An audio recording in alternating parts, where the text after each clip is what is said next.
Knock knock. Who's there? आप सभी को कबीर साहब जयंती की ढेर सारी बधाइयाँ। अभी 14 जून को कबीर साहब की जयंती थी और काफ़ी लोगों ने व्हाट्सएप पे स्टेटस भी रखे, उनके दोहे पढ़े गए और कई जगह प्रोग्राम्स भी हुए। तो चलिए साथियों, हम भी आज का एपिसोड संत कबीर जी को डेडिकेट करते हैं। इसके बाद मैं एक स्वामी सत्यानंद जी महाराज का प्रेजेंटेशन प्ले करने जा रहा हूँ। तो मेरी आपसे रिक्वेस्ट है कि आप भी इसे ज़रूर सुने और ये मेरा आपसे वादा है कि प्रेजेंटेशन सुनने के बाद जो कबीर साहब आपने व्हाट्सएप के स्टेटस पे लगाए थे वो आपके दिल और दिमाग में होंगे। तो आप इसे एंजॉय कीजिए। मैं अभी ये प्ले करने जा रहा हूँ और हम मिलते हैं नेक्स्ट एपिसोड में अगले संडे। तब तक अपना ख्याल रखिए। धन्यवाद। देश और दुनिया की जनता, आप सभी के कल्याण की कामना करते हुए सज्जनों, आज हम संत सम्राट कबीर साहब के जीवन दर्शन पे एक क्रांतिकारी विचार विमर्श करेंगे, चिंतन करेंगे और जिनकी भी भ्रांतियां हैं या शंका हैं उनका भी समाधान किया जाएगा प्रवचन के अंत में। रियलिस्टिक आजाद जी बड़ी जी। अच्छी बहसें करवाते हैं और शास्त्रों और महापुरुषों के विषय में बहुत सारी जानकारी वो अवेलेबल करवाते हैं। तो मेरा आप सभी से आग्रह है कि इस चैनल की लिंक को अधिक से अधिक शेयर करें, लाइक करें, कमेंट करें, ताकि जगत का कल्याण हो और लोगों को कुछ सीखने को आज मिले। आज हम इस विषय पे बात करेंगे कि क्या कबीर भक्त थे या वो क्रांतिकारी थे। भक्त का होना है मतलब ये होता है कि व्यक्ति अपनी अकल बेच खाता है। जिस सिद्धांत को, जिस गुरु को, जिस शास्त्र को, जिस परंपरा को, जिस ईश्वर अल्लाह गाड यहोवा को वो मानता है, उसके सामने वो तर्क करना छोड़ देता है, वो चिंतन मनन सब कुछ छोड़ देता है। इस संबंध में मैंने एक शेर लिखा है भक्तों के लिए कि भक्त क्या होता है कि अक्ल बेच खाओ ए ईमान वालो, अक्ल आई तो ईमान चला जाएगा। यानी जिस पर हम बिलीव करते हैं, जिस पर बिलीव करते हैं, जिसमें विश्वास करते हैं या अंधश्रद्धा रखते हैं, या जिस धर्म संस्कृति को हम मानते हैं, जिन सिद्धांतों को, जिन महापुरुषों को, उनके प्रति हमारा अंधा बिलीफ होता है, अंधा विश्वास होता है। और इसलिए अक्ल बेच खाओ ए ईमान वालो, तो जिनका अंधा विश्वास होता है वो लोग अक्ल बेच खाते हैं। वो चिंतन मनन तर्क वितर्क संदर्भ प्रसंग कुछ नहीं देखते। अक्ल बेच खाओ ए ईमान वालो, अक्ल आई तो ईमान चला जाएगा। यानी जैसे ही आपको बुद्धि चलाओगे, तर्क करोगे, संशय करोगे। और इसलिए गीता में कहा गया कि श्रद्धावान लभते ज्ञानम और संशयवान विनश्यति, यानी जो संशय करेगा वो विनाश को प्राप्त हो जाएगा। जबकि पूरी दुनिया में जितने भी खोज हुई है, जितना भी विकास हुआ है, वो संशय से हुआ है। संशय से सत्य की तरफ जाया जा सकता है, श्रद्धा से सत्य की तरफ नहीं जाया जा सकता। श्रद्धा से व्यक्ति अंधविश्वास की तरफ जाता है, पाखंडों की तरफ जाता है, मूर्खता की तरफ जाता है। जात पात अंधविश्वास शोषणवादी व्यवस्था को बनाए रखने के लिए श्रद्धा की जरूरत होती है। ज्ञान को प्राप्त करने के लिए, बुद्धत्व को प्राप्त करने के लिए संशय की जरूरत होती है। संशय मतलब doubt is the root of knowledge. संदेह ज्ञान का मूल है। इसलिए जब बुद्ध प्रवचन करते तो वो ये नहीं कहते कि मेरी बात को इसलिए मान लो क्योंकि मैं बहुत बड़ा ज्ञानी हूँ, विद्वान हूँ, मैंने अपना घर छोड़ दिया, राजपाट छोड़ दिया और ज्ञान प्राप्त करा, कई गुरुओं के पास गया, मैंने अब ज्ञान को प्राप्त कर लिया, अब मेरी बात आपको मानना पड़ेगी। ऐसा बुद्ध ने नहीं कहा। बुद्ध ने कहा कि किसी बात को केवल इसलिए मत मानो कि हजारों सालों की परंपरा से चली आ रही, किसी बात को इसलिए मत मानो कि बहुत बड़ा महापुरुष को रहा, किसी बात को इसलिए मत मानो कि वो फला शास्त्र में लिखी, किसी बात को इसलिए मत मानो कि वो लाखों करोड़ों लोग उसके फॉलोवर्स हैं। जब बात तथ्यपूर्ण हो, तर्कपूर्ण हो और मानवता के कल्याणकारी हो, तब उसे हमें मानना चाहिए। तो चलिए देश और दुनिया की जनता, मैं कबीर साहब के की वाणियों में से, कबीर साहब का जो साहित्य उसके संग्रह में से कुछ अमृत निकाल करके, ये कबीर अमृतवाणी, अभिलाष दास साहेब, ये बहुत बड़े ज्ञानी हुए हैं, सुप्रीम नॉलेज के व्यक्ति कबीर पंथ में। तो इनकी इस किताब से कुछ रेफरेंस में दूंगा। इसके बाद कुछ रेफरेंस आपको कहत कबीर, ये इसमें उनकी भजनावली है, कबीर साहब की भजन है उस पे। और ये बीजक के 2 खंड मेरे पास है सचिनों। एक खंड ये है बीजक, और ये बीजक जो अभिलाष दास साहेब ने व्याख्या की, बड़ी अद्भुत व्याख्या है और अद्भुत किताब है, ये ज्ञान का खजाना है। और इसके साथ सज्जनों अभिलाष दास साहेब की एक और किताब है, वो है कबीर दर्शन। तो ये भी ज्ञान का खजाना है। तो इन चीजों को हमें इनके माध्यम से मैं बताने की कोशिश करूंगा आप लोगों को। तो आप सभी से आग्रह है कि आज हम विस्तार से इस बात को समझने की कोशिश करते हैं। तो चलिए आजाद जी, जी, आप कुछ कहना चाहते हैं 2 शब्द? जी। नहीं, नहीं, कंटिन्यू करें सर। चलिए, चलिए। तो सबसे पहले कबीर जो कहते हैं, वो कहते हैं कि हमारे देश का जो बुद्धिजीवी वर्ग है, वो बेईमान है। अगर बुद्धिजीवी वर्ग ईमानदार हो जाए और वो सही बात लोगों को बताए, तो हमारा कल्याण हो सकता है। लेकिन बुद्धिजीवी वर्ग तो अंधविश्वास फैलाने में लगा हुआ। आज अपन देखते हैं टीवी पर, रेडियो पर, अखबार में और यूट्यूब पर वो अंधविश्वासों के कालम छाप रहा है, अंधविश्वास के गुरुओं को बुला करके प्रवचन करवा रहा है। वो तागे मंत्र और तंत्र यंत्र षड्यंत्र को टीवी पर प्रचारित करता है। इसकी राशि में ये चल रहा है, उसकी राशि में ये चल रहा है, और ये तागा बांधोगे तो वो हंसाएगा। अभी एक बाबा आया था, वो एक मंत्र बता रहा था, कुछ टोटका बता रहा था कि ये टोटका अगर कोई कर ले तो बिना पढ़े भी परीक्षा पास कर सकता। उसका बच्चा ही फेल हो गया सप्लीमेंट आई उसको, और फिर बाद में बड़ी मुश्किल से वो पास हुआ। तो चलिए देखिए, शिवलिंग सबसे पर पहले बेलपत्र चिपकाने था सर। हाँ, ऐसा आया था, वो शिवलिंग आपने पर देखा। हाँ। जी, जी, बताइए, बताइए, बताइए, बताइए, देश की जनता को थोड़ा पता चले। शिवलिंग के हम्म। बेल पत्र शिवलिंग शिवल हाँ, जी, उनका जी, कहना था कि जी, अगर जी, बताइए। शिवलिंग पर बेल पत्र चिपकाया हो, आपने पूरी साल भी एक अक्षर भी नहीं पढ़ा हो, तो भी आप जी, पास जी, हो जाओगे। और कुछ टाइम बाद पता चला कि स्टेटमेंट दिया था उन्होंने सर्दियों के टाइम पे, और जब अभी पता चला कि उनके बच्चे की खुद की एक विषय में सप्लीमेंट्री आ गई। तो जी, मतलब जो जी, दूसरों को ज्ञान दे रहे थे, उनका खुद का बच्चा फेल हो गया। तो इस तरीके के लोगों में लोग भरोसा भी कर लेते हैं। बस लोगों को ना शॉर्टकट और बिना कुछ किए ही सब कुछ मिल जाने का कोई लालच भर दे दे, लोग उसको अंधाधुंध फॉलो करने लगते हैं। बस यही बिल्कुल, हमारे बिल्कुल। देश का दुर्भाग्य है। जी, जी, जी, जी, बिल्कुल सही जी। कहा आपने। तो चलिए, सबसे पहले वो पंडित जो वर्ग है, यानी पंडित यानी बुद्धिजीवी होता है, ज्ञानी होता है। एक होता है ब्राह्मण, एक होता है पंडित, और एक होता है पुरोहित। तो ये तीनों चीज़ें अलग-अलग हैं। पर इन तीनों को हमारे देश में एक ही माना जाता है। जो ब्राह्मण होता है वही पुजारी होता है और वही पंडित होता है। जो पंडित होता है वही ब्राह्मण होता है और वही पुजारी होता है और वही ब्राह्मण होता है। जबकि पंडित का मतलब होता है बुद्धिजीवी वर्ग, यानी विद्वान और मूर्ख। यानी पंडित का अपोजिट होगा मूर्ख, या तो आदमी विद्वान होगा या फिर मूर्ख होगा। चलिए, तो कबीर कहते हैं कि पंडित और मसालची दोनों सूझत नाही, ओरन को करे चांदना आप अंधेरे माही।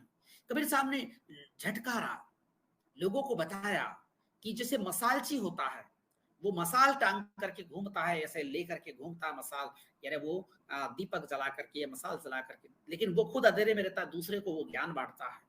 तो इसी प्रकार हमारे देश की पंडे पुजारी है, धर्म के ठेकेदार है, दूसरों को बताते कि इस टोटके को करने से ये हो जाएगा, इस कथा को बांचने से ये हो जाएगा, ये तंत्र मंत्र यंत्र करने से ये You are good at finding blockages, but bad at finding domain names. Relax, darlings. I own this.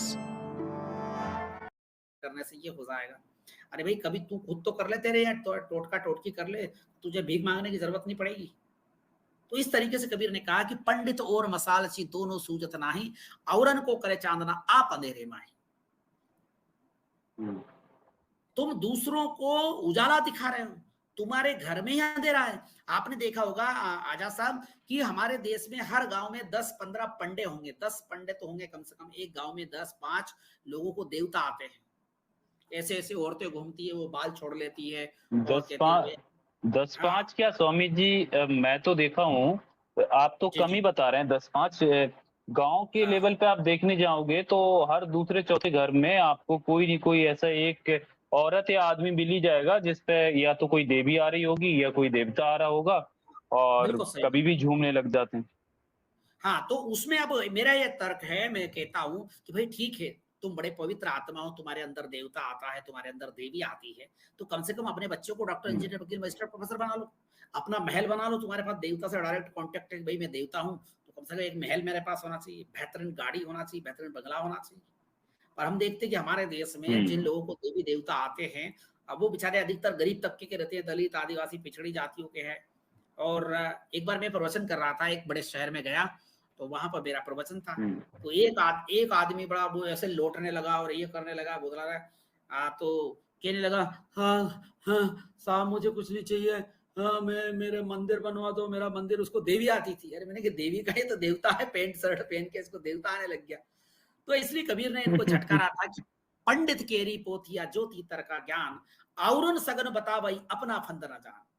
Kabir ने कहा कि पंडितों का जो ज्ञान है, ब्राह्मणवादियों का जो ज्ञान है, वो उस प्रकार है जिस प्रकार तीतर जो होता है वो जाल में फंस जाता है, लेकिन फिर भी वो कहता है कि शिकारी आता है, जाल फैलाता है और जाल में नहीं फंसना चाहिए।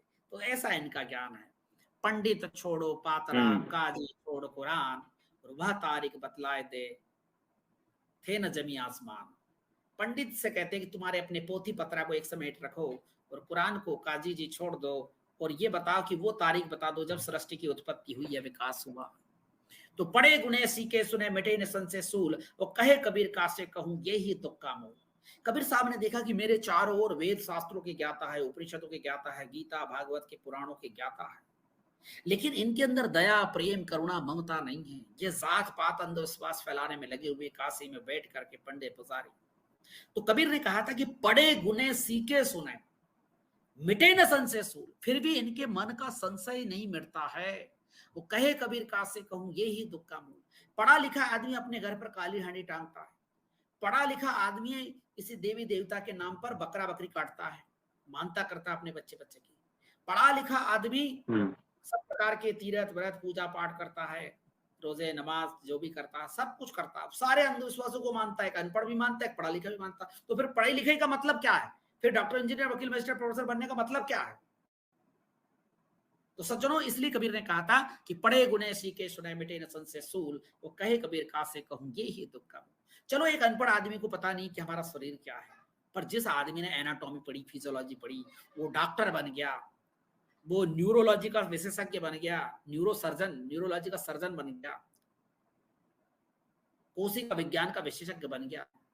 अब उस गधे को तो बताना चाहिए टीवी पर आकर के, यूट्यूब पर आकर के, कि हमारे शरीर के अंदर आत्मा नाम की कोई चीज नहीं है, मूर्ख मत बनो, ये जीविका से सारा शरीर बना है, तत्वों के संयोग से ये शरीर बना है, तत्वों की वियोग से हमारी मृत्यु हो जाती है। मृत्यु क्या है, जन्म क्या है, इस घटना को डॉक्टर हमसे बेहतर तरीके से समझा सकता है। लेकिन वो लोग आकर के बता रहे हैं क्या कि ये जो जन्म की प्रक्रिया है या मृत्यु की प्रक्रिया है, इसमें कहीं आत्मा परमात्मा का कोई रोल नहीं है, पागल मत बनो। हमारे शरीर के अंदर कोई आत्मा नहीं है, हमने शरीर की एक एक कोशिकाओं को छान मारा, कहीं भी आत्मा नहीं। लेकिन एक बार मैं डॉक्टरों की सभा में गया था हरियाणा में, तो वहां पर डॉक्टर भी मूर्खतापूर्ण बातें कर रहे थे। बड़ा दुख होता है सज्जनों। तो देखो, ये लिखा है, पोथी पढ़ पढ़ जगमुआ पंडित भया न कोई, और ढाई आखर प्रेम का पढ़े से पंडित। कबीर साहब कहते हैं कि पंडित वो होता है, ज्ञानी वो होता है, विद्वान वो होता है जिसके अंदर प्रेम हो, दया हो, करुणा हो, ममता हो।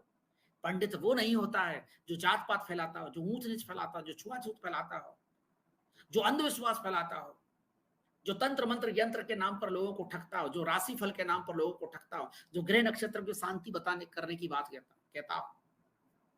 बहुत सारे लोग यहां से बैठ करके शनि को शांत कर देंगे 100 रुपए, 200 रुपए में, 500 रुपए में। अरे भाई, शनि तुम्हारा बाप या भाई भतीजा लगता है जो 100, 200 रुपए, 500 रुपए, 1000 रुपए की पूजा पाठ से उसके हम ऐसे चला जाएगा। इसलिए कबीर ने कहा था कि पोथी पढ़ पढ़ जगमुआ पंडित भया न कोई, ढाई आखर प्रेम का पढ़े सो पंडित हो। तो कबीर साहब बड़ी प्यारी बात कहते हैं, वो पंडे पुजारियों का खंडन करते हैं, वो इन पर विश्वास करने की बात नहीं कहते हैं। अब ये आप देखिए कि इन दोहों को अगर हम पढ़ते हैं तो क्या पता चलता है, कबीर भक्त थे या क्रांतिकारी थे? इससे तो उनका आज अगर हम पंडे पुजारियों के खिलाफ बोलेंगे तो पंडा पुजारी हमारे खिलाफ हो जाएगा और धर्म का ठेकेदार हमें जेल में डलवा देगा। लेकिन कबीर साहब उस जमाने में पंडे पुजारियों की और कारी और मुफ्ती की और ये मुल्ला मौलवियों की कैसी मतलब खाल उतारते हैं। विचार कीजिए, चिंतन कीजिए, गौर कीजिए। आजाद जी कुछ कहना चाहेंगे इस संबंध में जो कबीर साहब ने इन बातों को कहा है, पंडित को अंग जो जी कहा जी है? बिल्कुल। हाँ, 2 शब्द आप भी कहिए इस पे। बिल्कुल स्वामी जी, ये तो है ही कि आपने जो बातें अभी की हैं, ये हमारे देश का सबसे बड़ा दुर्भाग्य तो ये है कि जो हमारे डॉक्टर्स हैं वो भी कभी आकर लोगों में ये नहीं समझाते कि आत्मा जैसी कोई चीज नहीं होती, जन्म और मृत्यु क्या है इसके बारे में वो लोगों को नहीं बताते हैं। जबकि मैंने ऐसे कई एमबीबीएस डॉक्टर, कई सर्जन डॉक्टर्स को देखा है जो उल्टा आत्मा, परमात्मा, और कई बड़े बड़े हॉस्पिटल्स में मैं गया हूँ और उन हॉस्पिटल्स में देख के मुझे बड़ा दुःख हुआ कि वहाँ पर कहीं ये गुरु के शिविर चल रहा है, कहीं वो शिविर चल रहा है। मतलब हॉस्पिटल में इमरजेंसी केसेस को रोक कर भी और आधा घंटे, 1 घंटे के शिविर चलते हैं और भजन आरती चलती हैं और किसी के जो काल्पनिक चीज़ों के सामने सर झुकाते हैं, उनका नाम लेके सर्जरी शुरू करते हैं। इस तरीके के वाकया जब सुनने को मिलते हैं, तो ये लगता है कि ऐसे लोगों को तो पढ़ना ही नहीं चाहिए कि जो सच्चाई पढ़कर भी लोगों को सिर्फ़ झूठ परोसते हैं और झूठ बताते हैं। तो कबीर जी जो कह के गए हैं, कबीर जी की जो दोहे हैं, वो आज भी उन लोगों पे बिल्कुल कारगर सिद्ध होते हैं जो पाखंडों में फँसे हुए हैं। जी, जी, जी, बहुत अच्छी स्वामी बात जी। कही आपने। बहुत सारे डॉक्टर तो मुझे डॉक्टरों में जो वो रहते हैं ना पर्चा लिखते हैं तो उसके पहले ईश्वर का नाम लिखते हो कि ईश्वर इसको ठीक कर देना ऐसा कुछ चलता हाँ, है। हाँ, हाँ, बिल्कुल, बिल्कुल। हाँ। चलिए देखते हैं अपन देखते हैं। अब कबीर कहते हैं कि ये जितने भी शास्त्र लिखे गए हैं इसमें अधिकांशतः 90% जो है कथा कहानियां किस्से ईश्वर अल्लाह गाड यहोवा पैगंबर अवतारी पुरुषों के नाम पर लिखी गई है, ये फर्जीवाड़े हैं। तो कबीर कहते हैं कि कबीर हुँ, ब्राह्मण की कथा सौ चोरन की नाम, कहीं पर ब्राह्मण शब्द आया, कहीं पंडित शब्द आया है। कबीर ब्राह्मण की कथा सौ चोरन की नाम, या इसको यूं भी पढ़ सकते हैं कबीर ब्राह्मण की कबीर पंडित की कथा सौ चोरन की नाम, और सब अंधे मिली बेटिया भावे ना ले जाओ। इनमें कितना बड़ा उदाहरण उन्होंने दिया है, कितना बड़ा कहा है कि कबीर साहब कहते हैं कि ये पंडित पुजारियों ने, धर्म के ठेकेदारों ने जो साहित्य लिखा है, जो लिटरेचर लिखा है, जो किस्से कहानियां बनाई है पुराणों के नाम पर, देवी देवताओं के नाम पर, ईश्वर अल्लाह गाड यहोवा के नाम पर, वो उस प्रकार है कि जिस प्रकार एक नाव में 100 चोर मिलकर के बैठ गए हैं और सब अंधे मिली बैठिया। अच्छा, वो अंधे लोग, ये जनता, आम आदमी तो जनता तो अंधी है, और ये जो चोर बैठे हुए हैं ये उसका वो खेवन हारे हैं, ये नाव को चला रहे हैं, और जनता अंधी है। तो इसलिए कबीर साहब कहते हैं कबीर ब्राह्मण की कथा सौ चोरन की नाव, और सब अंधे मिली बैठिया भावे ताले जाओ। ये देश की जनता, दुनिया की जनता भोली भाली अनपढ़ है। अरे अनपढ़ तो छोड़ो, यहाँ डॉक्टर इंजीनियर वकील मास्टर प्रोफेसर बनने के बावजूद भी आदमी का दिमाग नहीं चलता है, तर्क नहीं कर पाता, संशय नहीं कर पाता, वो अपने भ्रम जाल से, अपने जाति के, धर्म के, संप्रदाय के ऊंच नीच के भेदभावों से और अपने धार्मिक कर्मकांडों से, अपने धार्मिक अंधविश्वासों से ऊपर नहीं उठ पाता है। इसलिए कबीर ने कहा था कि इन पाखंडियों की कथा कहानियों में, किस्से कहानियों में मत उलझना, अपना विवेक चलाना। तो कबीर कहते कि ब्राह्मण गुरु है जगत का, संतन के गुरु नाही, और उर्जी पुर्जी के मरी गयो चारों वेद माई। कबीर कहते हैं कि जो हमारा जो गुरु है, इस देश में एक बड़ा भ्रम फैल गया कि जाति विशेष में पैदा होने से ही आदमी को पंडित जी कहने लग जाते, गुरु जी कहने लग जाते। कबीर साहब कहते कि ऐसा नहीं, ब्राह्मण गुरु है जगत का। अगर वास्तव में ब्राह्मण अपने आप को ये कहता है कि मैं जगत गुरु हूं, अरे भाई पहले जगत को देख तो ले, पूरी दुनिया घूम तो ले, पूरी दुनिया के साहित्य को पढ़ तो ले। ब्राह्मण गुरु है जगत का, संतन के गुरु नाई। लेकिन कबीर कहते हैं कि वास्तव में ये जगत के लोगों को चाहे उल्लू बना ले, लेकिन हम जैसे संतों को मूर्ख नहीं बना सकता। हमारा कोई गुरु नहीं है। हमने 3 हुँ, चीजों से ज्ञान प्राप्ति की है, एनवायरमेंट, एजुकेशन एंड एक्सपीरियंस। हमने वातावरण में, दुनिया में घूम करके ज्ञान को प्राप्त किया है। हमने गुरुओं के पास जी। रह करके, जो बुद्धिवादी गुरु है उनके पास सीखा है, और इसके बाद एक्सपीरियंस हमने किया है। इस तरीके से ज्ञान की प्राप्ति हमने की है। कबीर कहते हैं कि ब्राह्मण गुरु है जगत का, संतन के गुरु नाही, और उर्जी पुर्जी के मरी रह गयो चारों वेदों में, और चारों वेद में ये उलझ करके मर गया है। अब आप देखिए, भक्ति की बात जब आती है तो कबीर साहब क्या कहते हैं। कबीर साहब बड़ी प्यारी बात कहते हैं। आज कबीर को भक्त के रूप में प्रचारित किया जाता है कि कबीर साहब तो भक्ति करते थे। तो कबीर साहब कैसी भक्ति कर रहे थे, कौन सी भक्ति करते थे, किस ईश्वर को मानते थे? अरे वो तो जीव मात्र को, प्राणी मात्र को ईश्वर मानते थे। वो तो घट घट में राम देखते थे, एनर्जी देखते थे, पावर को देखते थे। वो तो इस पूरी प्रकृति को, पूरे जीवन को ही, पूरी दुनिया को ही एक एक एनर्जी का रूप या ईश्वर का रूप मानते थे। वो किसी मंदिर मस्जिद का, किसी अवतारी पुरुष का, किसी पैगंबर के गुलाम नहीं थे। वो उनके भक्त नहीं थे। चलो देखिए सज्जनों क्या लिखा है। कबीर साहब कहते हैं कि जाति वर्ण कुल खोए के भक्ति करे चितलाय, वो कहे कबीर सदगुरु मिले आवागमन नशाय। कबीर साहब कहते हैं कि अगर वास्तव में तुम भक्त हो, या भक्त का मतलब धार्मिक हो, या तथाकथित ईश्वर अल्लाह गॉड यहोवा में विश्वास करते हो, तो तुम्हें 3 चीज करनी पड़ेगी, तब जाके जाने तुम कि तुम सच्चे धार्मिक व्यक्ति हो। तो क्या कहते हैं कबीर साहब? जाति वर्ण कुल खोए के, जाति को खोना पड़ेगा। अब दूसरा को जाति नहीं थी, वो वर्ण था, तो कबीर साहब ने बोला कि वर्ण को भी खोना पड़ेगा। तुम जो बदमाशी कर रहे हो ना कि नहीं जाति अलग होती है, जाति जन्म से होती है, वर्ण कर्म से होता है, तो कबीर साहब ने तीनों को पकड़ लिया कि जाति को खोना पड़ेगा, वर्ण को खोना पड़ेगा, कुल को खोना पड़ेगा, तब जाकर के मानवतावादी होगे, तब जाकर के बुद्धिवादी बनोगे, तब जाके असली भक्ति असली धार्मिक बनोगे। जाति वर्ण कुल खोए के भक्ति करे चितलाए, और कहे कबीर सदगुरु मिले आवागमन नशा।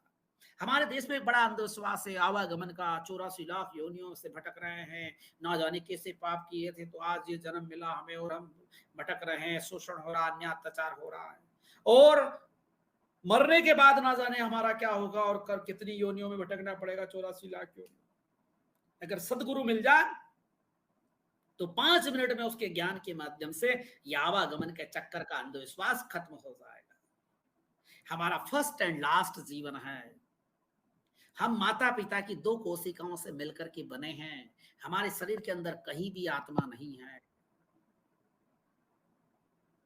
जिस प्रकार 2 कोशिकाओं के मिलने से हमारा जन्म होगा, उसी प्रकार हमारे ब्रेन के अंदर न्यूरॉन्स कोशिकाएं हैं। जब वो न्यूरॉन्स कोशिकाएं खत्म हो जाएगी तो हमारा जीवन समाप्त हो जाएगा। फिर ना कोई अगला जन्म है, ना कोई पिछला जन्म है, ना कोई 84 लाख योनियां है। तो इसलिए कबीर कहते हैं कि जाति वर्ण कुल खोए के भक्ति करे चितलाए, और कहे कबीर सदगुरु मिले आवागमन नशाए। ये तुम आवागमन के चक्कर में पड़े हो, 84 लाख योनियों के अंधविश्वास में पड़े हो। अगर कोई सच्चा गुरु मिल जाए, कोई मानवतावादी बुद्धिवादी गुरु मिल जाए, तो 5 मिनट में तुम्हारा ये भ्रम का नाश हो जाएगा, आवागमन का नाश हो जाएगा। और कबीर कहते हैं कि एक तो आपको जाति वर्ण ऊंच नीच छुआछूत वगैरह ही छोड़ना है, दूसरा आपको कामी क्रोधी लालची इनसे भक्ति ना होए, और भक्ति करे कोई शूरमा, भक्ति करे कोई शूरमा, जाति वर्ण कुल खोए। देखिए कितनी अद्भुत बात कहते कबीर साहब। कबीर साहब कहते हैं कि जो कामी होता है, क्रोधी होता है, लालची होता है, वो व्यक्ति कभी भी सच्चा धार्मिक नहीं हो सकता, सच्चा मानवतावादी बुद्धिवादी नहीं हो सकता, वो समाज सेवक नहीं हो सकता। और भक्ति करे कोई शूरमा, जाति वर्ण कुल को हो। अगर जाति वर्ण और कुल को खोओगे तभी जाकर के तुम सच्चे भक्त होंगे। शायद अरस्तु या सुकरात ने या प्लेटो ने एक बात कही है कि जो प्रेम करते हैं वो सेवा करते हैं। भारत में ये माना जाता है कि हर आदमी यहाँ पिछले जन्मों का पापी है। यहाँ कोई बीमार होता है तो उसने कोई पिछले जन्म में काम बुरे कर्म किया था। यहाँ पर कोई गरीब है, मजदूर है, मजलूम है, किसी के साथ अन्याय अत्याचार शोषण हो रहा है, तो लोग ये समझते हैं कि अपने कर्मों के फल भोग रहे हैं, हम क्या करेंगे। इसलिए यहाँ पर कोई समाज सेवक पैदा नहीं हो पाए। यहाँ लोगों के दिलों में करुणा, ममता और प्रेम पैदा नहीं हो पाया, दलितों, आदिवासी, पिछड़ों के लिए, गरीबों के लिए। तो कबीर कहते हैं कि वास्तव में अगर तुम्हें सच्चा भक्त बनना है, मानवतावादी बुद्धिवादी बनना है और मानवता के कल्याण के लिए काम करना है, धार्मिक बनना है, तो वास्तव में आपको जाति वर्ण और कुल को खोना पड़ेगा, काम क्रोध लोभ को और लालच को मिटाना पड़ेगा। तो इतनी प्यारी बात भक्ति के विषय में कही थी उन्होंने। आजाद जी, आप भी कुछ कहना चाहते तो कह सकते हैं इस संबंध में 2 शब्द। देखिए भक्ति के बारे में कितनी बड़ी बात कहते हैं वो, कि जब लग नाता जाति का तब तक भक्ति न होए, और नाता तोड़े गुरु भजे भक्त कहा वेश होए। जब तक जात पात का नाता है, वर्ण व्यवस्था का नाता है, ऊंच नीच का नाता है, हिंदू मुसलमान जैन बौद्ध पारसी आस्तिक नास्तिक का नाता है, तब तक तुम सच्चे धार्मिक नहीं हो सकते हो। इतनी प्यारी बात उन्होंने जी जी बिल्कुल। और सबसे बड़ी बात स्वामी जी, ये बहुत अच्छी बात कबीर जी ने कही, और ये बात पे हम बिल्कुल मुखर रहते हैं, और ये बात हम भी कहते हैं कि अगर जो लोग कहते हैं कि भाई जाति को छोड़ दीजिए लेकिन वर्ण व्यवस्था साइंटिफिक है, तो कबीर जी ने तो जाति और वर्ण को तो छोड़िए, कुल को भी नकारा है कि आप अगर जाति पाति वर्ण व्यवस्था कुल इनमें फंसे रहोगे तो ये चीज कभी खत्म नहीं होगी, क्योंकि ये सारी चीजें इंटरकनेक्टेड हैं। और अगर आप इनको तीनों की तीन खत्म नहीं हो सकती, कोई भी एक अगर आप रखते हो तो वो तो फिर बात वही है, वहां से वो चीज फिर से शुरू हो जाएगी। मतलब जो मेन वायरस है ना, जो रूट है, वो जड़ ही नहीं निकालोगे तो वो फिर से उग उठेगी। सबसे बड़ी बात ये है। और ये सबसे बड़ी दुविधा तो हमारे देश की ये है कि यहाँ पर अगर कोई 4 साल की बच्ची हो या 4 माह की 6 माह की बच्चियों के साथ जब बलात्कार कर दिए जाते हैं, तो वहां पर भी लोग ये कहते हैं उन बच्चियों के लिए कि पिछले जन्मों के बुरे फल होंगे, इसलिए इस बच्ची के साथ ऐसा हुआ। यार मतलब सोचना चाहिए उन लोगों को कि 6 माही की बच्ची, 4 साल की, 8 साल की छोटी-छोटी बच्चियां जो बेचारी कुछ नहीं जानती, उनका शोषण कर देते हैं ये लोग। उनके साथ इस तरीके की इनकी मानसिकता हो जाती है कि ये हैवानों की तरह उनके साथ रेप कर देते हैं। और जो धार्मिक लोग हैं उनको ये शर्म नहीं आती कहते हुए कि पिछले जन्मों का कर्म का फल है। अगर ये वास्तविकता में मैं कहता हूँ कि अगर पिछले जन्म के कर्म होते हैं और उसका फल मिलता है, तो भी यहाँ पर अगर उनकी ही बात को मान के चले ना, तो फिर मैं ये कहता हूँ कि ईश्वर जितना, या जो ये सर्वशक्तिमान जिसको गॉड मानते हैं, उसके जितना बेवकूफ, मूर्ख, महामूर्ख कोई नहीं है। क्योंकि हमारा ये जीवन है, अगर हमें आज हम क्राइम कर रहे हैं तो सजा हमें इसी जन्म में पकड़ के देनी चाहिए, ना कि हमारे आज के कर्मों की वजह से अगला जन्म भी आप खराब कर दो। तो बिल्कुल इतना सही, भी बिल्कुल अगर सही। ईश्वर को दिमाग नहीं है, तो फिर वो ईश्वर हो ही नहीं सकता। अगर इनके हिसाब से भी मान लें, अगर इतना भी लॉजिक इन लोगों में आ गया, तो ये सोच सकते हैं कि ईश्वर ऐसा कभी नहीं कर सकता कि किसी के इस जन्म के फलों की वजह से अगला जन्म भी उसका खराब कर दो, और अगले का अगला भी खराब कर दो, और मतलब उसको सुधारने का मौका भी ना मिले। तो इस तरीके से ऐसा कोई ईश्वर हो ही नहीं सकता। यहाँ से भी ये चीजें इनकी खारिज हो जाती हैं। बस लोगों को समझने की और थोड़ा क्रिटिक होने की ज़रूरत है, जो हमारे देश में बहुत कम लोग ऐसे दिखते हैं। जी, स्वामी जी, बिल्कुल। कंटिन्यू जी, करें। जी, बिल्कुल सही कहा आपने, बहुत अच्छी बात कही। देखिए, सबसे बड़ी बात है कि एक छोटी-सी बालिका के साथ अगर दुष्कर्म होता है, मंदिरों में, मस्जिदों में चोरियाँ हो जाती है और एक-दूसरे के धर्म स्थलों को गिरा दिया जाता है, तब ईश्वर अल्लाह गॉड यहोवा कहाँ से आता है? जब उनके अनुयायियों को मारा जाता, पीटा जाता, शोषण किया जाता, तब ईश्वर अल्लाह गॉड यहोवा कहाँ जाता है? जब काफिरों के देश में मोमिन अत्याचार करता है, मोमिनों के देश में मतलब जहाँ मोमिनों को बहुमत होता है, वहाँ काफिरों पे अत्याचार होता है, जब काफिरों का बहुमत होता है, वहाँ मोमिनों पे अत्याचार होता है, तब ईश्वर अल्लाह गाड़ यहोवा कहाँ जाता है? इसलिए कबीर साहब ने कहा था, कोई ईश्वर अल्लाह गाड़ यहोवा को कितना ही तुम रोजे रखो, नमाज रखो, कितना ही पढ़ो, कितना ही याद करो, रो रो के, गा गा करके, नाच कूद कूद कर याद करो, कोई ईश्वर अल्लाह गाड़ यहोवा तुम्हारी मदद करने नहीं आएगा। जब भी कोई मदद करने आएगा, वो इंसान ही आएगा। एक बार ऐसे हुआ, मेरा एक चेला था, तो वो कहीं जा रहा था, तो रास्ते में एक आदमी मिल गया गांव का। तो उन्होंने कहा कि डॉक्टर साहब वो बिठा दो मुझे, अपनी गाड़ी में बिठा लो। तो उन्होंने कहा कि ठीक है, बैठ जाओ। उन्होंने कहा डॉक्टर साहब आज तो बड़ी देखो भगवान कितना शक्तिशाली है, भगवान ने बड़ा गजब किया कि देखो आपको मिला दिया और मेरे को आसानी से मतलब मैं अपनी मंजिल पे पहुंच जाऊंगा। और आप तो कहते हो कि भगवान नहीं है, ये है, वो है। वो मेरा चेला था। तो उन्होंने कहा, डॉक्टर साहब ने कहा, थोड़ी देर बीच में उनने आधा किलोमीटर चले होंगे और इसके बाद तो उन्होंने कहा कि पेशाब का बहाना बनाया कि थोड़ा सा अपन मूत्रदान कर दें। तो वो क्या पेशाब करने लगे और इसके बाद क्या है कि उनने मोटरसाइकिल को बढ़ा दिया आगे। तो वो कहने लगे, अरे डॉक्टर साहब रुको, अरे डॉक्टर साहब रुको, डॉक्टर साहब रुको। उनने कहा कि भैया आपका भगवान है ना, वो आपको वहां पहुंचा रहा था ना। क्या आप कह रहे थे कि भगवान ने तुम्हें मिलाया, तो आप भगवान से बुला लो वापस मुझे, मैं तो जा रहा हूँ। तो ऐसे तर्कशील लोग पैदा हो जाते हैं ना। यानी आदमी देखिए, मेहनत बेचारा वो कर रहा है, अपनी मोटरसाइकिल पर बिठा रहा है, गाड़ी पे बिठा रहा है, और पैसा उसका डीजल पेट्रोल उसका लग रहा है, वो आपको चला के ले जा रहा है गाड़ी, और धन्यवाद किसी देवी देवता ईश्वर अल्लाह गाड़ को देगा। इसी प्रकार अस्पताल में पड़े हुए लोग, डॉक्टर नर्स बेचारे लगे हुए ट्रीटमेंट कर रहा है दिन रात, और आखिरी में वो ठीक हो जाएगा तो भगवान बहुत अच्छा करा, अल्लाह बहुत अच्छा करा, और जाकर के 2 बकरे काट देगा वो ईश्वर अल्लाह काट के लिए कि मेरे बच्चे को ठीक कर दिया, मुझे ठीक कर दिया। वो इस तरीके के लोग हैं। चलिए तो हम आगे बढ़ते हैं। और कबीर साहब इसीलिए जो नाम सुमरण, अच्छा एक बड़ी बीमारी है, लोग एक माला ले लेते हैं और ईश्वर अल्लाह गाड यहोवा का नाम लेते हैं, तस्बीह जिसको कहते हैं उर्दू में, और ये माला, उस माला को भी गंजी कर देते बेचारी। किसी का नाम लेने से या ना लेने से कुछ भी नहीं होता सज्जनों, ये मूर्खतापूर्ण बातें हैं। लेकिन हमारे देश में और दुनिया में ये बताया गया कि ईश्वर अल्लाह गाड यहोवा का अगर नाम रटेंगे तो हमारा काम हो जाएगा। मैं एक उदाहरण देता हूँ आजाद जी, कि मान लो एक बेटा है, जी। एक बच्चा है, हुँ। वो अपने बाप की आज्ञा ना मान करके, और वो सिर्फ उनके माता पिता की तस्वीर टांग ले और उनकी एक आरती बना ले और सुबह शाम नाचे कूदे कि ओम जय माता देवा, ओम जय पिता देवा, सब कुछ छोड़ दिया मैंने, मैं करूं आपकी सेवा, ओम जय माता पिता देवा। ऐसी कोई कहा वो बना ले, आरती बना ले, वो नाचे कूदे। और बाप के चल स्कूल जा, तो नहीं जाऊंगा, मैं तो आरती गाऊंगा। बाप के खेत पे जा, तो मैं तो नहीं जाऊंगा, मैं तो मतलब सिर्फ आरती गाऊंगा तुम्हारी और मुझे खाना खिलाओ। तो उसका बाप उसे पागल खाने में भर्ती कर देगा।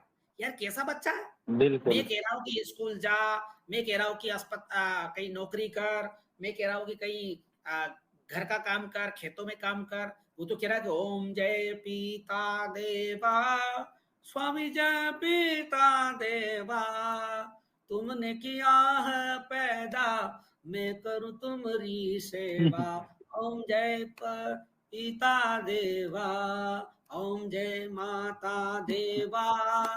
तो माता पिता मतलब क्या है, माथा फोड़ लेंगे कि हे भगवान ईश्वर अल्लाह गाड, कैसा नालायक बच्चा पैदा करा है। ये ना तो स्कूल जाता है, ना खेतों में काम करता है, ना हमारी सुनता है, बस इसको तो भक्ति का रंग लगा हुआ है। अरे भैया हमने पैदा करके कोई गलती करी तुझे? पैदा कर दिया तो काम करे ना तू, नाच रहा कूद रहा क्यों? उसी प्रकार का ईश्वर अल्लाह गाड यहोवा है, तो वो पैदा करके इन तथाकथित उल्लुओं को पछताता होगा। क्या कैसे लोग हैं, मैंने इनको मुस्टंडा कर दिया, पढ़ा लिखा दिया है, हट्टे कट्टे 80-80 किलो के हो गए, फिर भी कह रहे भगवान मेरा ध्यान रखना, भगवान मेरा ध्यान रखना। अरे तेरे को भेजने वाले ने भेजे के साथ भेजा है तो अपना भेजा लगाए ना। महामूर्ख, हर बात में उसको क्यों टांग अड़ाता। मान लो जैसे अपन कहीं जा रहे हैं थोड़ी देर के लिए, और जंगल में हमारी मोटरसाइकिल या हमारी कार पंचर हो गई या कुछ हो गया उसमें, तो क्या हम वहां रोने लग जाएंगे, भगवान हमने कौन सा पाप किया था, हे भगवान, हे ईश्वर अल्लाह गाड, हमारे किन कर्मों की सजा दे रहा है, रात की 12 बज गई और देखो अब ये टायर पंचर हो गया और हम कहाँ जाएंगे। अरे भाई वहां पर हम सही उपाय बात है। करेंगे कि भाई अपने दोस्त रिश्तेदारों को फोन लगाएंगे कि भाई हम वहां पे जंगल में फंसे हुए हैं, किसी मैकेनिक को फोन करो, उसको लेके आओ और हमें बचाओ यहाँ से, चोरों का डर है, बदमाशों का डर है। तो इस तरीके से उपाय करेंगे कि वो भक्ति करने लग जाएंगे। ये सभी लोग मतलब हिंदू है तो वो नाचने कूदने लग जाएंगे, राम जी कृष्ण जी का हनुमान जी का नाम लेके नाचने कूदने लग जाएंगे, भगवान बचा ले बचा ले। या मुसलमान है तो वहां नमाज पढ़ने लग जाएगा रात भर। ये थोड़ी करेगा, मोबाइल लेकर के और अपने दोस्तों रिश्तेदारों को बुलाएगा। तो कहने का भाव है, कबीर साहब यही कहते हैं कि ये पूजा पाठ करने से या नाम सुमरण करने से तुम्हारा उद्धार नहीं होगा, ये केवल अंधविश्वास है। इसलिए उन्होंने कहा था कि माला फेरत जुग गया, गया ना मन का फेर, और कर का मन कर डार दे, मन का फेर। इतनी अद्भुत बात कही, ज्ञान का खजाना। यानी 2 लाइन में उन्होंने पूरे देश और दुनिया में जो ये सुमरणवाद है, ये भक्तिवाद है, ये नाचरा कूदना, सबको बैंड कर दिया। क्या कहा उन्होंने? माला फेरत जुग गया, पूरी दुनिया माला फेरते फेरते राम राम अल्लाह अल्लाह करते करते मर गई, यहोवा यहोवा करते करते मर गई। माला फेरत जुग गया, गया न मन का फेर। लेकिन फिर भी तुम्हारे दिमाग का अंधविश्वास नहीं गया, फेर नहीं गया, फर्क नहीं गया। फेर का मतलब वो ऐसे ऐसे औरतें घूमती है ना गांव खेड़ों में, देवी देवता आते हैं तो उसको फेर बोलते हैं हमारे एरिया में और कबीर की भाषा में। तो माला फेरत जुग गया, गया न मन का फेर। जिस प्रकार फेर फर्क पड़ने से आदमी पागल हो जाता है, उसी प्रकार इस भक्ति के नशे में तुम पागल हो गए हो। तो क्या कहते हैं कबीर साहब? कबीर साहब कहते हैं कि माला फेरत जुग गया, गया न मन का फेर। अरे कर मतलब हाथ का, कर का मन का यानी मोती, ये माला का मोती, कर का मन का डार दे फेंक दे इसको, कर का मन का डार दे, मन का फेर। अपने मन के, अपने दिमाग के मन के को, मोती को, इन न्यूरॉन्स कोशिकाओं में जो विचार चल रहे क्रांतिकारी, उनको फेर, मूर्ख मत बने। इसलिए कबीर ने कहा था सज्जनों, एक भजन सुनाता हूं। अजी पंडित बाद बदे सो झूठा, पंडित बाद बदे सो झूठा, ए राम के कहे जगत गति पावे, खांड कहे मुख मीठा, पंडित बाद बदे सो झूठा। कितनी बड़ी प्यारी बात कहते कबीर साहब। कबीर साहब कहते हैं ये पंडे पुजारी धर्म के ठेकेदार वाद विवाद करते हैं। वो कहते हैं कि राम का नाम लेने से ये हो जाएगा, अल्लाह का नाम लेने से हो जाएगा, और यहोवा ईश्वर के नाम लेने से ये हो जाएगा। अरे महामूर्खों, अगर ईश्वर अल्लाह गाड यहोवा का नाम रटने से होता सब कुछ, तो खांड खांड कहने से, शक्कर शक्कर कहने से, गुड़ गुड़ कहने से मुंह मीठा हो जाना चाहिए। तो पंडित बाद बदे सो झूठा, पंडित बाद बदे सो झूठा, ए राम के कहे जगत गति पावे, खांड कहे मुख मीठा, पंडित बात बतै सो झूठा। पावक कहे पाम जो डाहे, जल कहे तृषा बुझाई। और भोजन कहे भूख जो बाजे, तो दुनिया तरी जाई। कबीर साहब कहते कि पावक कहने से, आग आग कहने से पांव नहीं जल जाता है, जल जल कहने से तृष्णा या प्यास नहीं बुझती है, और भोजन भोजन कहने से भूख नहीं मिटती। अगर ऐसा होता तो ये दुनिया तर जाती, दुनिया का उद्धार हो जाता। कितनी अद्भुत बात कही कबीर साहब ने। चलो तो आगे कहते कबीर साहब, जी नर बिल्कुल। के संग सुआ हरि बोले, हरि प्रताप ना जाने। जो कबही उड़ी जाए जंगल में, तो हरि सुमिरत न सुमर सुरति न माने। जो कबही उड़ी जाए जंगल में, तो हरि सुरति न आने। कबीर साहब कहते कि इन लोगों को ईश्वर, अल्लाह, गॉड, यहोवा या देवी देवताओं के नाम रटवा दिए हैं। ये तोता जैसे रट के घूम रहे हैं, तोता जैसे रट के घूम रहे हैं। और ये तोता जैसे रटने के बाद क्या होता है इनका, कि ये वास्तव में वो जंगल में जैसे पक्षी होता है ना, उसको कुछ रटा दिया जाता है, लेकिन अगर उसको पिंजरे में कैद करते हैं जब तक तो वो याद रखता है, लेकिन जब पिंजरे से चला जाता है तो फिर वो उड़ जाता है और उन चीजों को भूल जाता है। ऐसे ही लोग हैं। तो आगे लिखा है कि बिनु देखे बिनु अरस पारस बिनु, नाम लिए क्या होई। धन के कहे धनिक जो होवे, निर्धन रहे न कोई। कबीर साहब कहते हैं कि किसी भी चीज को ईश्वर, अल्लाह, गॉड, यहोवा जो भी है, शक्ति है, तो उस शक्ति को भी अर्श पर्श करो, जानो, देखो, परखो क्या है। मर्जी पड़े जो जिस पे भी विश्वास कर ले तो हर किसी चीज पर ईमान लाते हो। तो धन के कहे धनिक जो होवे, अगर धन धन कहने से धनवान आदमी हो जाता तो संसार में कोई निर्धन ही नहीं रहता। और अंत में कबीर साहब कहते, साची प्रीत विषय माया सो, हरि भक्तन की फांसी। कहे कबीर एक राम भजय बिनु, बांधे जमपुर जासी। कबीर साहब कहते हैं कि साची प्रीत, ये मानवता से प्रेम करो, इंसानियत से, भाईचारा से रहो, प्राणी मात्र से प्रेम रखो, और विषय माया, ये काम, क्रोध, मद, लोभ, ईर्ष्या, अहंकार, इनसे दूर रहो। यही सच्ची भक्ति है। और ये सारी चीजें भक्ति के मार्ग में, भक्ति यानी इंसानियत के मार्ग में, भाईचारे, प्रेम, दया, करुणा के मार्ग में, धर्म के मार्ग में, मानवता के मार्ग में ये है। और कबीर साहब कहते हैं, कहे कबीर एक राम भजे बिनु।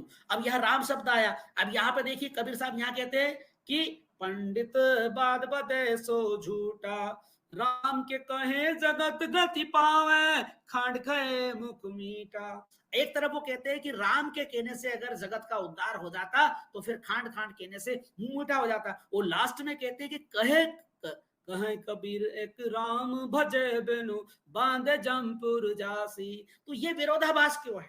तो इसका जवाब देते हुए महान विद्वान कबीर पंथ के उन्होंने बताया है, अभिलाष दास साहिब ने इसका अर्थ करते हुए यहाँ पे लिखा है, वस्तुतः हरि भक्तों के गले की फांसी। देखिए यहाँ पे लिखा है, सदगुरु कहते हैं कि विषय शक्ति का त्याग ही राम भजन है। यहाँ राम भजन से तात्पर्य किसी अयोध्या के राम का या कहीं और ईश्वर, अल्लाह, गॉड, यहोवा के का भजन नहीं है। यहाँ पर सदगुरु कहते हैं कि विषय शक्ति का त्याग ही राम भजन है, और इसके बिना जीव पुनः वासनाओं में बंद करके भटकता रहता है। यानी कहने का भाव है कि जब तक हमारे अंदर विषय वासना, काम, क्रोध, मद, ईर्ष्या, लोभ, हिंदू, मुसलमान, जैन, बौद्ध, पारसी, ईसाई, आस्तिक, नास्तिक का जहर भरा हुआ है, तब तक हमारी मुक्ति नहीं होगी, लौकिक मुक्ति नहीं होगी। और ये तभी संभव है। तो चलिए, बहुत बहुत साधुवाद, धन्यवाद। इसकी आप समीक्षा कर दीजिए। मैंने जो इतनी बातें बताई, तो फिर अपन आगे की यात्रा पे चलते हैं। जी आरपी तो बिल्कुल जी जी, आरपी जी सर का सुपर स्टिकर है, बहुत शुक्रिया आरपी जी सर। तो स्वामी जी, आपने कबीरदास जी के बारे में जो बातें बताई हैं, वो बिल्कुल, जो लोग ये भ्रांतियां फैलाते हैं कि कबीरदास जी तो भक्त थे, और उनके जो दोहे हैं वो पढ़कर उनकी बातों में, उनके एक एक शब्द से चिंगारी निकल रही है, और ये चिंगारियां हैं, ये ब्राह्मणवाद पे जबरदस्त प्रहार करती हैं। और कबीर जी का जो कालखंड रहा, उस कालखंड में इतना तार्किक और वैज्ञानिक सोच वाला होना अपने आप में एक बहुत बड़ी बात है। और उस टाइम कबीर जी के पास ना तो आज हमारे पास ये इंटरनेट, किताबें इज़िली अवेलेबल होती हैं और सारी चीज़ें उपलब्ध हो जाती हैं। तो विचारों का हम सभी जानते हैं कि विचार तब इंसान के पास बढ़ते हैं जब वो नई किताबें पढ़ता है, नए विचारों का आदान-प्रदान होता है, तो उसके पास नए विचार आते हैं और उनसे नए विचारों से और नए विचार क्रिएट होते हैं। लेकिन कबीर जी के पास ऐसी सुविधाएँ बिल्कुल उपलब्ध नहीं थी, उसके बाद उनका इतना तार्किक होना और चीज़ों की उनके अंदर समझ, सूझबूझ और इतने नेचुरल और प्रकृति के जो समर्थक लोग होते हैं और प्रकृति के लॉज़ को जो समझते हैं, वो कबीर जी रहे। यहाँ से पता चलता है कि वो बहुत ही बड़े क्रांतिकारी थे, ना कि भक्त थे और जो उनको भक्त बनाकर प्रचार करते हैं उनकी तस्वीरें हैं भक्तिमय बना देते हैं, उनको भक्त का एक लबादा उड़ा देते हैं, वो बिल्कुल गलत है। कबीर जी एक क्रांतिकारी थे और उनके दोहे, उनके कहे गए जो वचन हैं, वो हम सब देख रहे हैं और पढ़ रहे हैं और कोई भी समझ सकता है कि वो भक्त बिल्कुल भी नहीं थे, वो एक क्रांतिकारी थे। जी। बहुत अच्छी बात आपने कही। देखिए और भी हम देखते हैं कि हमारा जो समाज है, पूरा देश और दुनिया है, वो कई प्रकार के कर्म कांडों में उलझी हुई है, ईश्वर, अल्लाह, गॉड, यहोवा की आड़ में। तो कबीर साहब उसका खंडन करते हुए हुँ, कहते हैं वो कहते हैं कि एक आत्मकथात्मक शैली में ये भजन बनाया उन्होंने कि मैं ईश्वर हूँ, हुँ, मैं स्वयं ईश्वर हूँ और मैं तुम्हें कहाँ हुँ, मिलूँगा? कबीर साहब ईश्वर बन के हुँ, और जनता को संबोधित करते हैं कि भाई तुम्हें ईश्वर को ढूँढने का बड़ा शौक है, ईश्वर, अल्लाह, गॉड, यहोवा का, तो मैं तुम्हें बताता हूँ कि ईश्वर कहाँ है और कहाँ मिलूँगा। तो उन्होंने कहा है, ये कहत कबीर पे लिखा हुआ है, एक लाइन थोड़ा-सा दूसरी उस पे था तो मैंने उसको लिया नहीं है, तो मैं उसको ऐसे ही गा देता हूँ। For me, Dropbox is a seamless way of ensuring that I have access to documents across my cell phone, my iPad. वो कहते हैं कि मोको कहाँ ढूंढे बंदे मैं तो तेरे पास में, मोको कहाँ ढूंढे बंदे मैं तो तेरे पास में। वो ना तीरथ में ना मूरत में ना एकांत निवास में, ना तीरथ में ना मूरत में ना एकांत निवास में, ना मस्जिद में ना मंदिर में ना मस्जिद में ना काबा कैलाश में, ना काशी कैलाश में, मोको कहाँ ढूंढे बंदे मैं तो तेरे पास में। क्या कहते हैं कि तू ईश्वर, अल्लाह, गॉड, यहोवा को पत्थरों में ढूंढता है, नदियों में ढूंढता है, तीर्थ में ढूंढता है, मूरत में ढूंढता है, एकांत निवास में ढूंढता है, मंदिर में ढूंढता, मस्जिद में ढूंढता, काशी और कैलाश में, काबा में ढूंढता है, लेकिन वास्तव में ये मैं कहीं भी निवास इन चीजों में नहीं करता हूं। आगे वो कहते हैं, ना मैं जप में ना मैं तप में ना मैं व्रत उपवास में, ना मैं क्रिया कर्म में रहता नहीं योग संन्यास में। कितनी अद्भुत बात कही कि ना मैं जप में ना मैं तप में ना मैं व्रत उपवास में, ना मैं क्रिया कर्म में रहता नहीं योग संन्यास में। मैं जो ईश्वर नाम की शक्ति पावर जो भी है, वो ना तो मैं जप में रहता हूँ ना तप में रहता हूँ, जप करने की जरूरत नहीं है, तप करने की जरूरत नहीं है, कंडे जला करके आसपास और बीच में पंडा पुजारी बैठ जाता है या हमारे जैसा बाबा बापी बैठ जाता है, ढोंग करके लोगों को मूर्ख बनाता है। तो कबीर साहब ने कहा कि तप भी करने की जरूरत नहीं है, ना व्रत करने की जरूरत है, ना उपास करने की जरूरत है, ना कोई कर्मकांड करने की जरूरत है, ना योग और संन्यास लेने की जरूरत है। तो आगे कबीर क्या कहते हैं, मोको कहाँ ढूंढे बंदे में तो तेरे पास में, नहीं प्राण में नहीं पिंड में ना ब्रह्मांड आकाश में, ना में भ्रकुटी भंवर गुफा में नहीं नाभि के पास में। अब बहुत सारे लोग कहते हैं कि वो प्राणों में है, वो पिंड में है, वो ब्रह्मांड में, वो आकाश में। तो कबीर साहब इसका खंडन करते हैं। बहुत सारे लोग कहते हैं यहाँ मिलेगा, यहाँ एक ज्योति रहती है, यहाँ पे परमात्मा है, तो यहाँ पे परमात्मा है। तो इस तरीके से कबीर साहब ने कहते हैं कि ना मैं भ्रकुटी भंवर गुफा में नहीं मैं नहीं नाभि के पास में। कोई कहते हैं कि यहाँ मूलाधार चक्र में कुछ गड़बड़ होगी और कुंडली जागरण करवाएंगे तुम्हारा। अरे भाई, न्यूटन ने कौन सा कुंडली जागरण किया था? अरस्तु सुकरात ने कौन सा कुंडली जागृत किया था? आइंस्टीन ने कौन सा कुंडली जागरण किया था? जेम्स वाट ने कौन सा कुंडली जागरण किया था? डार्विन ने कौन सा कुंडली जागरण किया था? फ्रायड ने कौन सा कुंडली जागरण किया था? मार्क्स माओ स्टालिन ने लेनिन ने कौन सा कुंडली जागरण किया था? ये महापुरुषों ने भी पूरी दुनिया में क्रांति कर दी, वैज्ञानिक तरीके से, राजनीतिक तरीके से। कुंडली के चक्कर में पड़े हुए, यहाँ अंदर है बाहर है, क्या है बाहर अंदर। तो इसलिए कबीर साहब ने कहा है, नहीं प्राण में नहीं पिंड में ना ब्रह्मांड आकाश में, ना में भ्रकुटी भंवर गुफा में नहीं नाभि के पास में, मोको कहाँ ढूंढे बंदे मो तो तेरे पास में। अंत में वो कहते हैं कि खोजी हो तुरंत मिल जाऊं एक पल की तलाश में। आहा, कितनी अद्भुत बात कही। कबीर कहते हैं कि वास्तव में जो ईश्वर है, अल्लाह गॉड यहोवा जो भी है, या प्रकृति है, ये प्रकृति में इसके रहस्य को वही व्यक्ति जान सकता है जो खोजी होगा, जो रिसर्चर होगा, जो रैशनलिस्ट होगा, जो बुद्धिवादी होगा, जो इन सारे पाखंडों को छोड़ करके तटस्थ भाव से। इसलिए मैंने एक दोहा लिखा था कि पूर्वाग्रह और दुराग्रह ज्ञान के दुश्मन दोए, और दोनों से मुक्ति मिले तो सत्य के दर्शन हो। ये सारे पूर्वाग्रह को तुम्हें त्यागना पड़ेगा, तब जाकर के सत्य के दर्शन हो। और मैंने एक शेर लिखा था कि आओ तुम्हें भी सत्य के दर्शन में करा दूं, आंखों से पहले धर्म के चश्मे मार दो। जब तक तुम हिंदू, मुसलमान, जैन, बौद्ध, पारसी, ईसाई, आस्तिक, नास्तिक का चश्मा लगा के घूमोगे, तुम्हें सत्य के दर्शन कभी नहीं होंगे। इसलिए कबीर कहते हैं कि खोजी हो तुरंत मिल जाऊं एक पल की तलाश में, एक पल की तलाश में, कहे कबीर सुनो भाई साधो सब सांसों की सांस में। कितनी अद्भुत बात कही कबीर साहब ने। कबीर साहब कहते हैं, कहे कबीर सुनो भाई साधो।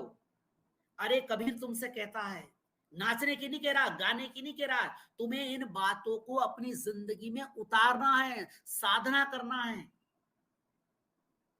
साधना का मतलब ऐसा नहीं कि आंख मूंद करके बैठ जाना। साधना का मतलब होता है मेरे बताए रास्ते पर चल करके अपने जीवन को साधना है, अनुशासन में चलाना है।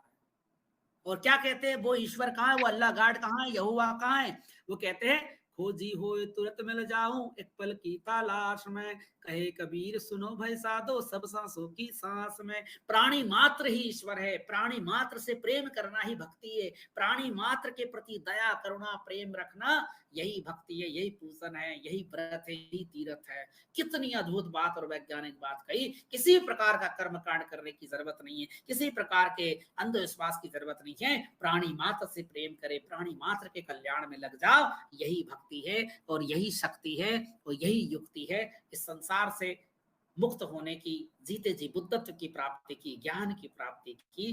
तो कितनी अद्भुत बात कबीर साहब ने कही है। तो आजाद साहब से मैं आग्रह करूंगा कि आप भी दो शब्द मेरे इस प्रवचन पर, या मैंने जो समीक्षा की है कबीर साहब के साहित्य की, उसके पे जरूर आप दो बात रखें। जी स्वामी जी, आपने बहुत अच्छी समीक्षा रखी है और बहुत अच्छा उनके जो कबीर जी के दोहे हैं और उनकी जो वाणी है वो आप निकाल के लाए और दर्शकों के सामने रखी। आशा करता हूँ कि दर्शकों को बहुत सारी चीजें जो नहीं पता होंगी वो स्वामी जी ने बहुत बेहतरीन ढंग से समझाई। तो स्वामी जी, आपका प्रेजेंटेशन बहुत ही जबरदस्त रहा और आशा करता हूँ कि आप आते रहें और इस तरीके के प्रेजेंटेशन आगे भी साथ में हों। और सभी साथियों से ये भी कहना चाहूँगा कि जो भी दर्शक देख रहे हैं दोस्तों, स्वामी जी का चैनल का नाम है सत्य का दर्शन, उसको भी आप सभी लोग ज़रूर सब्सक्राइब करें। मेरे चैनल सेक्शन में स्वामी जी का चैनल फीचर्ड है, तो आप वहाँ से जाके सत्य के दर्शन चैनल को आप सीधा सब्सक्राइब कर सकते हैं और आप यूट्यूब पे सर्च करके सत्य का दर्शन वहाँ से भी सब्सक्राइब कर सकते हैं। और जैसे स्ट्रीम एंड होगा तो मैं डिस्क्रिप्शन में भी लिंक डाल दूंगा, तो आप वहाँ से भी स्वामी जी का चैनल सब्सक्राइब कर सकते हो। तो साथियों, आप लोग जरूर स्वामी जी के चैनल को देखें और वहाँ पे स्वामी जी प्रवचन, बहुत अच्छे प्रवचन स्वामी जी कथाओं के रूप में लाते हैं और आप सभी के समक्ष रखते हैं। तो आशा करेंगे कि आप वहाँ से बहुत बेहतरीन जानकारियाँ स्वामी जी के द्वारा पाएंगे। तो आप एक बार जरूर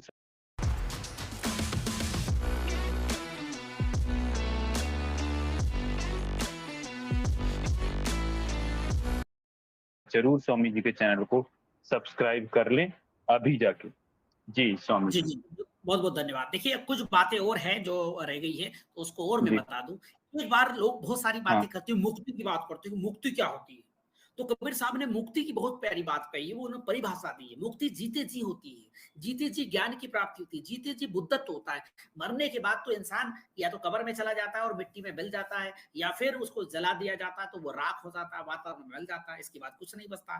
तो कबीर साहब ने कहा था, क्या कहा था संतों से, साधो जीवत ही करु आशा, साधो जीवत ही करु आशा। कबीर साहब कहते हैं कि तो साधो, यह दो शब्द है, साधो शब्द के दो अर्थ है, एक तो साधु भी होता है और एक चेलों से कह रहे हैं कि साधो, इस पे चलो, इस पे मेरे विचार पे चलो। साधो जीवत ही करु आशा, जीते जी की आशा करो, मरने के बाद की आशा मत करो। साधो जीवत ही करु आशा। मुय मुक्ति गुरु कहे स्वार्थी, झूठा दे विश्वासा। साधो जीवत ही करु आशा। जो गुरु मरने के बाद मुक्ति की बात करते हैं वो स्वार्थी है, वो झूठा विश्वास दिलाते हैं। साधो जीवत ही करु आशा। जीवत समझे जीवत बूझे, जीवत मुक्ति निवासा। जियत कर्म की फांस न काटी, मुय मुक्ति की आशा। साधो जीवत ही करु आशा। जीवत ही समझता है, जीते जी समझना चाहिए, जीते जी बूझना चाहिए, यानी समस्याओं के हल बूझना चाहिए। जीवत मुक्ति निवासा, और जीवन मुक्त हो जाना चाहिए जीते जी ही। और जियत कर्म की फांस न काटी। जीते जी तो हमने पाखंडों का पर्दाफाश नहीं किया, जाति अंधविश्वास पाखंडों का जो कर्मों का एक जाल बना रखा है, उस जाल को नहीं काटा। और मुए मुक्ति की आशा, और मरने के बाद मुक्ति की आशा करता है महामूर्ख। तब कबीर कहते हैं, तन छूटे जीव मिलन कहत है, सो सब झूठी आशा। अब हूँ मिला तो तब हूँ मिलेगा, नहीं तो जमपुर वासा। कबीर साहब कितनी अद्भुत बात कहते हैं। वो कहते हैं कि तन छूटे जीव मिलन कहते, अरे तन के छूटने के बाद कुछ मिलेगा। अरे महामूर्ख, रखोड़ा हो जाएगा, इसके बाद क्या मिलेगा? राख हो जाएगा, जल जाएगा, खत्म हो जाएगा सब कुछ, क्या मिलेगा? तो ये सो सब झूठी आशा। और अब हूं मिला तो तब हूं मिलेगा, अरे अभी तो कुछ नहीं मिला तो तब कहां मिलेगा? नहीं तो जमपुर आबासा। वास्तव में ऐसे लोग जीते जी ही नरक में पड़े रहते हैं, अंधविश्वासों के नरक में, ऐसी बात कहते हैं। और दूर दूर ढूंढे मन लोभी, मिटे न गर्भ तरासा। साधु संत की करे न सेवा, काटे यम की फांसा। सत्य कहे सदगुरु को चिन्ह है, सत्य ज्ञान विश्वासा। कहे कबीर साधुन हितकारी, हम साधुन कै दासा। कबीर साहब कहते हैं कि सदगुरु मिल जाता है तो निश्चित ही हमारा कल्याण हो जाता है। इसलिए सज्जनों, हम लोगों को इन बातों को समझना चाहिए। जीते जी मुक्ति कैसे प्राप्त हो, जीते जी बुद्धत्व की प्राप्ति कैसे हो, ऐसी बात कबीर साहब ने कही थी सज्जनों। तो सम्मानीय मैं आपको और एक दो बात बता करके और बात को खत्म करूंगा। कि एक बात और है, कबीर साहब कहते हैं कि देवी देवताओं के चक्कर में हमें पड़ने की जरूरत नहीं है, कोई भी देवता हमारा उद्धार नहीं करेगा। इसलिए कबीर कहते हैं कि जो मतवारे राम के मगन होए मन माही, और जो दर्पण की सुंदरी गहे ना आवे बाई। जो काल्पनिक देवी देवता, काल्पनिक ईश्वर अल्लाह गाड यहोवा के की कल्पना करते, मेरे को सपने में हनुमान जी आ गए थे, मेरे को सपने में पैगंबर आ गए थे। अच्छा, मुसलमान के सपने में हनुमान जी नहीं आएंगे, और हनुमान जी जो मुसलमान के सपने में हनुमान जी नहीं आएंगे, और हिंदू के सपने में पैगंबर साहब नहीं आएंगे। मतलब मनुष्य जैसा होता है वैसे ईश्वर की कल्पना करता है, वैसे देवी देवता को, और वो काल्पनिक ईश्वर उसके दिमाग में कहीं जीते जी भी आ जाता है कभी कभी, और कभी उसको सपने में भी आ जाता है। वो कहते हैं मेरे को साक्षात्कार हो गया, और मेरे को तो अल्लाह ईश्वर गाड़ नहीं आ गया था, मेरे को ये बताया वो बताया। ये सब क्या है? झूठी बातें है। इसलिए कबीर ने कहा था कि जो मतवारे राम के मगन होए मन माही, और जो दर्पण की सुंदरी कहे ना आवे बाई। जो लोग राम का नाम लेकर के ईश्वर अल्लाह गाड यहुआ के चक्कर में पड़े हुए और मगन हो रहे हैं कि मुझे भगवान मिल गया, मुझे ये हो गया वो हो गया, और वो दर्पण की सुंदरी, जिस प्रकार दर्पण में काल्पनिक सुंदरी का कोई कामुक व्यक्ति कल्पना करे, ना तो वो उसके बाहों में आ सकती है, और वो सिर्फ एक कल्पना रहती है। तो उसी प्रकार ये काल्पनिक ईश्वर के चक्कर में नहीं पड़ना चाहिए। ऐसी बात कबीर साहब कहते हैं सज्जनों। कितनी प्यारी प्यारी बातें कबीर साहब ने कही थी। और एक बात और कहते हैं, बहुत सारे लोग कहते हैं कि भाई देवी देवता को वो मानते थे, या देवी देवता, तो देवी देवता के संबंध में उनका एक अंतिम पद में सुना करके और बात को पूरी तरह खत्म करता हूं। एक रमेनी है कबीर साहब की, बीजक में 81 नंबर पे।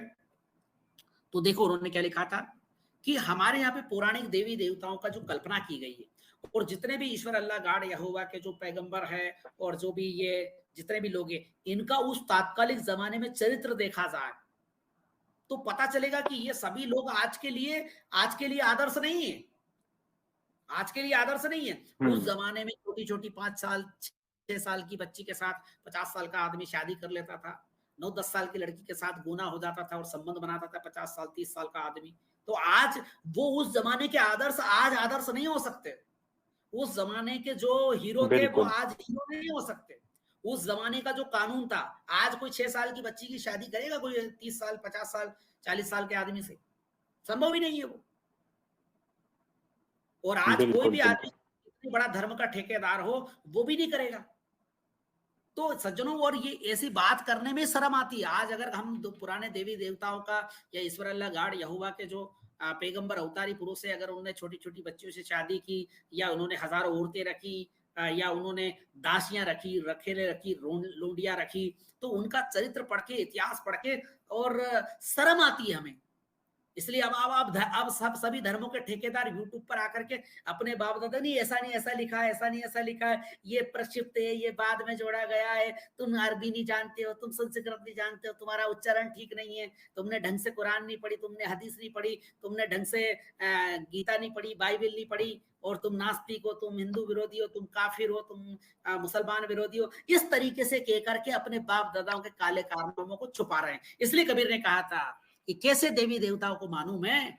और देव चरित्र सुनाओ हो भाई, देव चरित्र सुनाओ हो भाई, जो ब्रह्मा सोधिए नशाई, दूजे कहो मंदोदरी तारा, जय घर जेठ सदा लगवारा, सुरपति जाय अहिल्याचारी, सुर गुरु धरण चंद्रमा हारी, काहे कबीर हरि के गुण गाया, उनतहि कर्ण कुंवर ही जाया।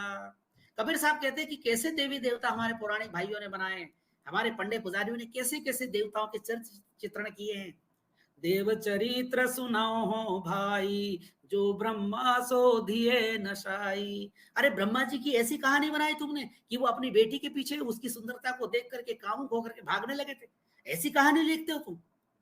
दूजे कहो मंदोदरी तारा, मंदोदरी और तारा का तुमने ऐसा चरित्र चित्रण किया कि वो अपने देवर जेठ से ही प्यार मोहब्बत करने लगी थी और उसने शादी कर ली उनसे। सुरपति जाय अहिल्याचारी, और देवताओं का राजा इंद्र था, वो अहिल्या को अपने प्रेम जाल में फंसा लेता, उसके साथ व्यभिचार करता, 4 बजे रात को उठ करके गुरु के आश्रम में धोखा देके चला जाता।